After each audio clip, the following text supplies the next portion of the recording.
Hello, Scottsdale moms. My name is Kate Eschbach, and I am so glad that you are tuning in for a special interview with Dr. Buck with Phoenix Children's Pediatrics today. Born and raised in Arizona, Dr. Buck received her undergraduate degree from the University of Arizona and attended medical school at Midwestern University. She went back to the East to complete her pediatric training at the University of Connecticut, and she returned to the desert for warmer weather and to practice as a pediatrician. Dr. Buck, thank you so much for being here today. So happy to be here. We're so glad to have you. So our topic today is going to be childhood obesity. And I know this can be an uncomfortable question for a lot of moms because I think we start to feel like maybe we did something wrong or we're not doing things right. So Dr. Buck, thank you for taking the time to just answer some frequently asked questions and let moms know what they can do. So our first question is, how and when do I know that my child is overweight or obese? Great question. So we tend to look at the growth curve. And so every well child check that you guys come in for, we kind of plot your kiddo with their height and their weight on a growth curve. And we kind of look at what the trajectory is. Typically, if the kiddo is going to sit at the 50th percentile, they sit at the 50th percentile for almost their whole life until they're 18, 20 years old. What we look for when you guys come in is that whether the kiddo's deviating upwards towards the 75th or then the 80th or the 90th, et cetera, or if they're going the wrong direction. My concern with obesity is when we're all of a sudden, we went from the 50th percentile to the 75th, and then 6 months later, we're at the 95th, and then we're at 105th. That's when we kind of say, okay, maybe we need to kind of look at what's kind of going on at home, what kind of foods we're eating, and maybe there's some changes we can do. Overall, those are just numbers. The overall goal is for the kiddos to be healthy and for us to have a well-balanced diet. And it's all about their health. It's not about the numbers at the end of the day, but that's kind of how we kind of look at it at first. Makes sense. What are some diet changes I could make to help my child obtain a healthy weight? So everyone always hears about the fruits and veggies. Obviously, the more fruits and veggies you get in, the better. But it's really about a well-balanced diet. We don't want anybody to go hungry. And so what I typically recommend is that you have 3 meals a day and then a couple of snacks in between meals. And with each of those, trying to work in either a fruit or a vegetable, at least a minimum. So for breakfast, some good options instead of having your like sugary cereals is to maybe have some Cheerios and put half a banana in it, or to have some yogurt and some strawberries, that kind of thing. You want to try and work in a protein and a carb and a fruit or veggie with every single meal. And then also trying to make sure your snacks are more of your fruits and veggies. So having carrots sticks around, having cucumbers, having strawberries, blackberries, blueberries, those sorts of things that the kiddos can just grab and go that are easy, apples, bananas, etc. And so really just trying to push the fruits and the veggies and kind of decrease the carbs at the end of the day, because those are higher in calories and don't really have a lot of bang for their buck when it comes to like minerals and nutrients and vitamins and things like that. Makes sense. Yeah. What are some ways, this is a fun one. What are some ways to sneak or introduce new foods, new fruits and vegetables into my kiddos' diet? So you define something they do like and then try and sneak it in, whether they like pizza and so you want to make a cauliflower crust on the pizza, or if you're going to have pizza and you want to try some new veggies on top of the pizza. So like putting mushrooms or peppers or other sorts of olives, those kinds of things on your pizza, because that still counts.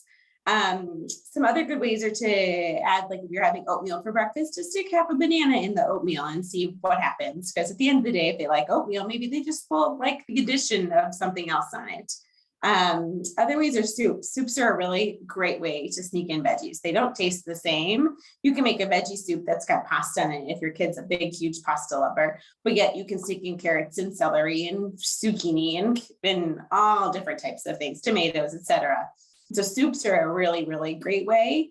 And then smoothies. So if your kiddo is like, I'm not going to eat bananas, I'm not going to eat apples, you can just put them in the smoothie with maybe a fruit that they do like. So say they like strawberries, You tell them that it's a strawberry smoothie, but you sneak in a couple other of things. Just making sure that when you do make your smoothies, you're using like low fat milk and you're using low fat dairy products, just so we're not building on all the calories at the same time. Yes, that is great advice. That makes sense. My kids love smoothies, and so I can usually sneak something in there, some some kale or something. If it doesn't change Yeah. the color too much, then they're on to me. I was going to say some parents are daring and they put some of the veggies in the smoothies, but sometimes it works. It's worth a try. If it doesn't work, it doesn't Yeah, work. But the right? big thing is to make sure it's not a battle. Sitting down and making the kiddo Yeah. eat a whole plate of broccoli is going to make them never like broccoli. And so it has to be a keep trying and trying to explain that your taste buds change. And so maybe not today, but maybe 2 months from now.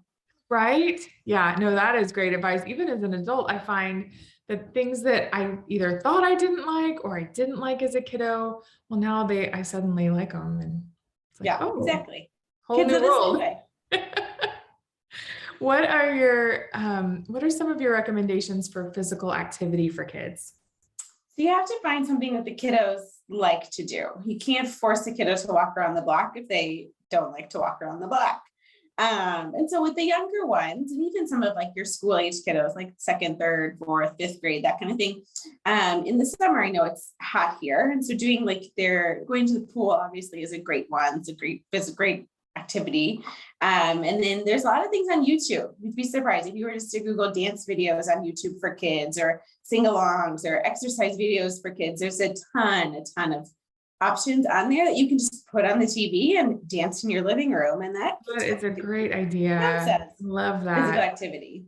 Going to the park is always great when it's a little bit cooler. That's still activity. Throwing the ball around, kicking the soccer ball outside, going for a walk with the dog, going for a hike when it's not so hot here in Phoenix. I mean, you've just got to, sports are obviously great, but if your child is not interested in playing soccer or basketball or dance or whatever it may be, you have to just find something else that they like to do. But you really want to try and get at least a half hour, if not an hour, of some sort of physical activity in your kiddo's day every day.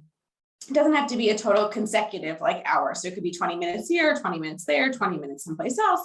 But the goal should be at least 30, if not 60 minutes per day of some sort of physical activity for almost all kiddos. That helps to know what kind of number is my goal, at least every day. Yeah, that's great. Um, where can I find resources like menu options, recipes, and other suggestions for physical activity? So my favorite is a website called myplate.gov. It actually comes from the government. It's one of the FDA's kind of recommendations and things like that. But the website goes above and beyond, in my opinion. You can type in recipes for veggies and for fruits and things that are harder to get your kiddos to eat. You can put in your kiddo's height and weight and see like what portion sizes, because portion sizes are also super important. You don't want to have a whole plate of pasta. You want to have a quarter of a plate of pasta. Or like what's the different serving sizes for a 2-year-old versus a 7-year-old? There's a difference, obviously. And so their website you can put in their weight and their height and their age. And it'll pop out a like 3 meals a day plus snacks kind of planning thing for you with portion sizes. It'll talk about some of the calories that are in certain things and what are some better alternatives.